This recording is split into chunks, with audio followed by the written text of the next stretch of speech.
ক্যাসিনোতে উপস্থিত কোনো ব্যক্তি ধারণা করতে পারেনি যে তাদের মাঝে এমন একজন লোক ঢুকে পড়েছে যে পুরো খেলাটাই নিজের নিয়ন্ত্রণে নিতে চলেছে।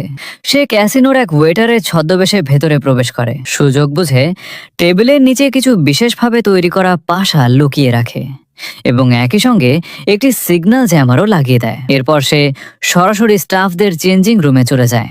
সেখানে নিজের প্যাচ আর পরচুলা খুলে ফেলে। মাত্র কয়েক সেকেন্ডের মধ্যেই তার পুরো চেহারা বদলে যায়। এখন সে আর কোনো কর্মচারী নয়, বরং একজন সাধারণ খেলোয়াড়।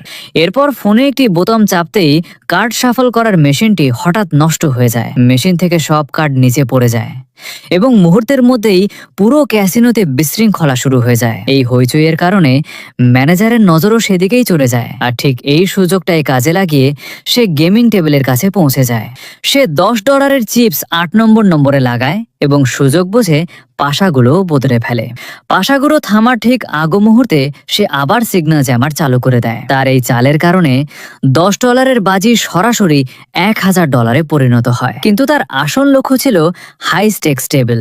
সেখানে প্রবেশ করতে হলে তার একটি ভিআইপি কার্ডের প্রয়োজন ছিল। এই কার্ড পাওয়ার জন্য সে প্রেসিডেন্সিয়াল স্যুটে পৌঁছে যায়। সেখানে থাকা অতিথিদের পানীয়তে আগেই কিছু মিশিয়ে দেওয়া হয়েছিল, ফলে তারা প্রায় অচেতন অবস্থায় ছিল। এই সুযোগে সে একটি ভিআইপি কার্ড চুরি করে এবং সঙ্গে সঙ্গে একটি দামি স্যুট পরে নেয়। কয়েক মিনিটের মধ্যেই তার চেহারা দেখে মনে হচ্ছিল সে যেন কোনো ধনী ব্যবসায়ী। ভিআইপি কার্ড ব্যবহার করে সে লিফটের দরজা খুলে ভেতরে ঢুকে পড়ে। লিফট উপরের দিকে উঠতে শুরু করে আর সে বারবার ফোনে চলতে থাকা টাইমারের দিকে তাকাতে থাকে। একজন কর্মচারী তার কাছে আসতে যাচ্ছে বুঝতে পেরে সে দ্রুত লিফটটি থামিয়ে দেয়। এরপর নিচের ফ্লোরের একটি প্লেট খুলে নিজের কন্ট্রোল প্যানেল সংযুক্ত করে যখন সে কর্মচারীর কাছে ভিআইপি রুমে যাওয়ার পথ জানতে চায়, তখন কর্মচারী তাকে উপরে যাওয়ার ইশারা করে। কর্মচারী পেছন ফিরে যেতেই সে নিজের রিমোট সক্রিয় করে। পরের মুহূর্তেই লিফটের সিস্টেমে শর্ট সার্কিট হয়ে যায়।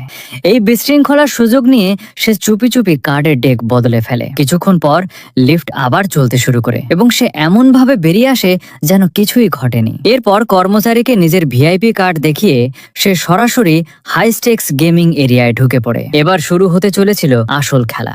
সে এক্স-রে ভিশন যুক্ত বিশেষ চশমা পরে টেবিলে বাজি ধরতে শুরু করে। এরপর গোপনে ফোনে টাচ করতেই ডিলার যে কার্ডগুলো একের পর এক বিলি করছিল সেগুলো সম্পূর্ণ তথ্য তার চোখের সামনে ভেসে উঠতে থাকে। কিন্তু আসল চ্যালেঞ্জ ছিল অন্য জায়গায়। এত বড় ধরনের চিটিং করার পরও তার মুখের অভিব্যক্তি বা কোনো আচরণ দেখে যেন কেউ সন্দেহ না করে। আর ঠিক তখনই ডিলার পরের কার্ডটি বিলি করতে শুরু করে। এবার শুরু হতে চলেছিল তার আসল চাল।